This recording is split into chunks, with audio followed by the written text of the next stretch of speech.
Qabsoo uummataa. Uummata jechuun saba afaanii fi aadaa tokko qabu, saba guddaa wal horee baay'ateen uummata jennee waamna. Diinni uummata Oromoo yeroo uummata bal'aa kanaan saba hin taane sablammiidha jedhanillee ni dhaga'ama.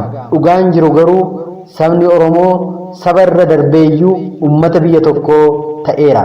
Kanaaf isa kana kan nuuf fidan qabsoo uummata Oromoo. Qabsoon maali? Qabsoon waan ulfaattuu yookaan walxaxaa tokko kutanii gatuudha. Adeemsa waan tokko injifachuuf ifaajjii guddaa taasisnu qabsoo jedhama. Qabsoon wanta addunyaa kanarratti wareegama nama baasisuudha. Addunyaa kanarra jiraachuuf namni kamuu qabsoo gochuu qaba. Adeemsi nuti guyyaa guyyaan jireenya injifachuuf, rakkina mo'achuuf, gadda irra aanuuf, hiyyummaa mo'achuuf, siqiqii dabarsuuf, garbummaa jalaa bahuuf taasisnu hundisaa qabsoo jedhama. Haa ta'u malee garboonfataan konkolaachiftee biyya abbaa kee kabachiisuuf qabsoo gaggeessuun isa hangafaati. Qabsoo gaggeessuun dura guutummaa jireenya kee mara aarsaa gootee sabaaf laachuu isa si barbaachisa. Gaafa jireenya mataa kee gattee uummata keef dalaguu jalqabdirraa kaatee ati qabsa'aa jedhamta. Jireenya mataa kee gattee uummataaf of laachuun qabsoo gaafata. Qabsoo keessatti aarsaa gootee uummataaf of laachuu jechuun waa'ee dantaa ofii irra kan uummata ofii dalaguudha. Waa'ee ofii dursanii kan uummataa dhiphachuudha. Waa'ee ofii dhiisanii kan uummataa dursuudha. Waa'ee qoonqoo ofiif mukaa jirmatti bu'anii dhagaa walirra tuulanii gamoo ijaaruu qofa yaaduu dhiisanii uummataaf dalaguudha.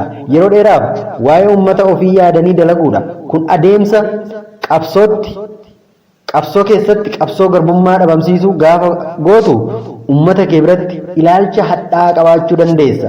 Sunis haalawwan ati qabsoo keessa dabartu kan calaqqisiisan ta'uu hubachuu qabda.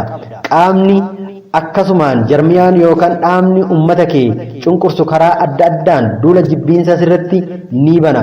Duulli sun holola garaagaraa gaggeessuun akka uummanni kee dhageettii kee dhabu cinaa darbee uummanni kee akka si balaaleffatutti karoorri garboonfataa biraa sitti baha. Sun ammoo akkatti deeggarsaaf deeggara dhabdee duula garboonfataa dhabamsiisu ati hin gooneef sirratti banama. Duula sana karaawwan hedduun sitti banuu danda'u. Qabsaa fakkaachuun si hadheessu, gantuu si fakkeessuu malu. Kun hundi adeemsa qabsoo ta'uu beektee irra aanuu akkatti qabdu jabeessan siif hima. Har'a qabsootti jirta. Qabsoon keenya gooliidhuma bira gaheera. Qabsoon itti jirru wareegama hedduu nu baasiseera. Kaawwan keenya itti reebamnee caccabnee ittis dhiignee ari'atamaas jirra. Kanneen kaawwan ammoo akkuma uummataaf jireenya isaanii aarsaa godhaniitti lubbuu nuu kennanii lafa dhugaa deemaniiru. Isaan daandii bilisummaa ciruu irratti qoreessummaan lubbuun taraniiru.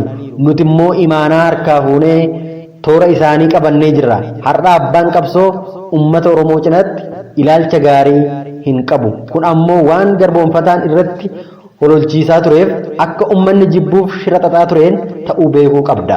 Ilaalcha amma qabanneen itti deemnee biyya keenyaaf qabsaa'uu qabna, dhaabbachuu qabnan siniin jedha.